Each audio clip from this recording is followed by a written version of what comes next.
Faites très attention chaque fois que quelqu'un vous fait un signe de la main pour vous donner la priorité, parce que dans la plupart des cas, ils n'ont pas vérifié ce qui se passe alentour. Par exemple, ici j'attends pour tourner à droite et ce piéton arrive à l'intersection. Aussitôt que la lumière devient verte, il me fait signe d'y aller. Le problème, c'est que c'est une flèche verte qui pointe par en haut, ce qui signifie que je peux juste continuer tout droit, je ne peux pas tourner. Donc j'attends et il me fait signe une autre fois. Ce qui veut dire qu'il n'a clairement pas remarqué que c'était une flèche, ce qui est quelque chose que les piétons ont tendance à ne pas remarquer de toute façon, parce que ça ne les concerne pas. Maintenant, il faut faire attention ici, parce que souvent, même s'il n'y a personne qui leur fait signe, les élèves ont tendance à commencer à tourner sur une flèche comme celle-ci.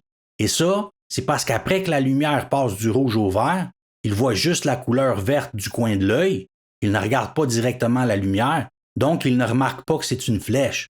Ça, c'est quelque chose qui arrive très souvent. Si en plus, il y a un piéton qui nous fait signe d'y aller, le risque de faire l'erreur est beaucoup plus élevé. Même chose ici. Ce signaleur de construction me fait signe d'y aller.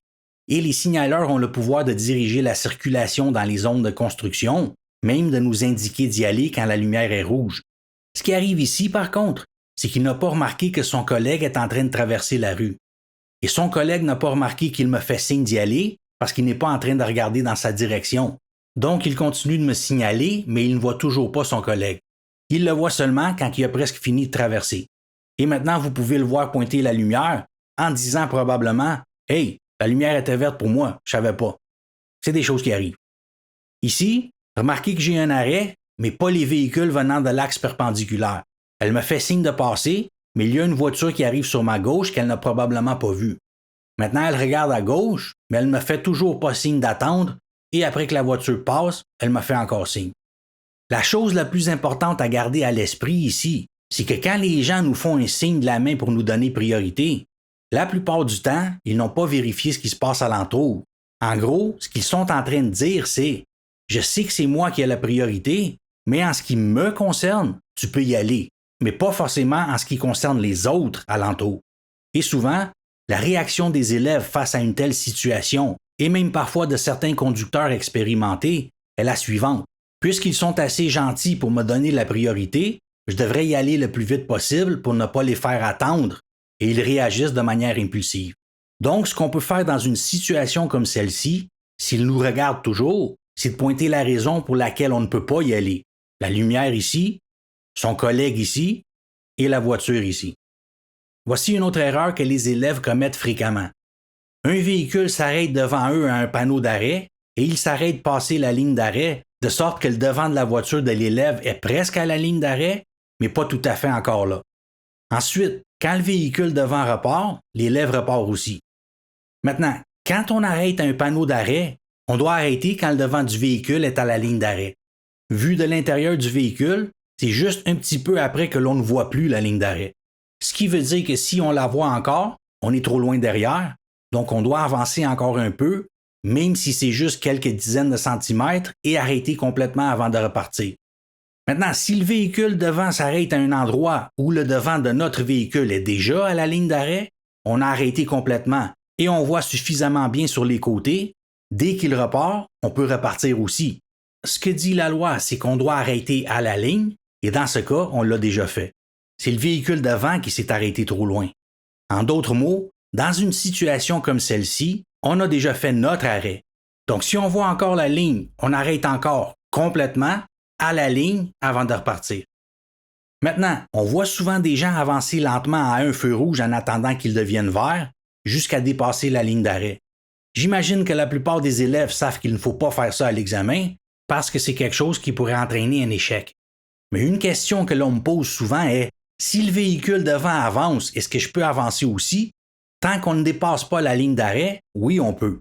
Par contre, dans certaines situations, comme ici par exemple, c'est une bonne idée de laisser plus de place entre nous et le véhicule devant. Parce que dans des intersections comme celle-ci, la raison pour laquelle la ligne d'arrêt est un peu en retrait, c'est généralement parce qu'il y a des gros véhicules, comme des autobus ou des camions, qui tournent. Donc, si un de ces véhicules arrive pour tourner à l'intersection, pendant que les véhicules devant ont dépassé la ligne d'arrêt, ils vont souvent devoir reculer.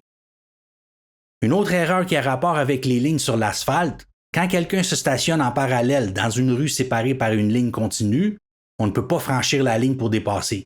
On doit attendre d'avoir assez d'espace pour continuer sans piler sur la ligne. Dans la vie de tous les jours, par contre, la plupart du temps, les gens vont le faire, donc on pourrait être porté à les suivre. Soyez très prudents avec ça. J'ai jamais vu personne d'autre que des élèves au volant attendre derrière dans une situation comme celle-là. Assurez-vous également de laisser suffisamment de place derrière le véhicule pour le laisser stationner. Assurez-vous toujours de voir la couleur d'un feu de circulation avant de vous engager dans une intersection. Beaucoup de véhicules ne le font pas et ils brûlent parfois des feux jaunes ou même rouges à cause de ça. Donc s'il y a quelqu'un devant qui traverse, ne le suivez pas aveuglément, attendez de voir la lumière. Des fois, les lumières peuvent être cachées par de gros véhicules sur les deux côtés. Des fois, c'est seulement d'un côté, comme ici, mais dans ce cas-ci, la lumière sur le côté droit est la seule qui indique si on peut tourner ou pas. Donc on doit la voir si on a l'intention de tourner. Faites particulièrement attention aux feux des voies réservées pour les virages, parce que souvent ils sont plus bas, donc ils sont cachés par des véhicules plus hauts.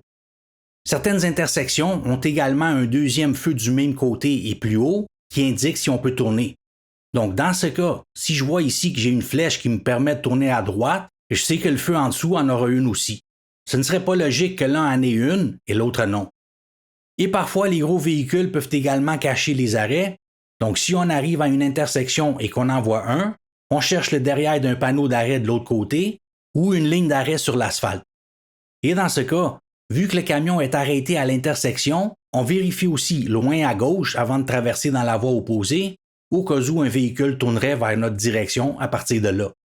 Et on va devoir quand même faire un arrêt complet à l'intersection, même si on occupe la voie opposée au complet.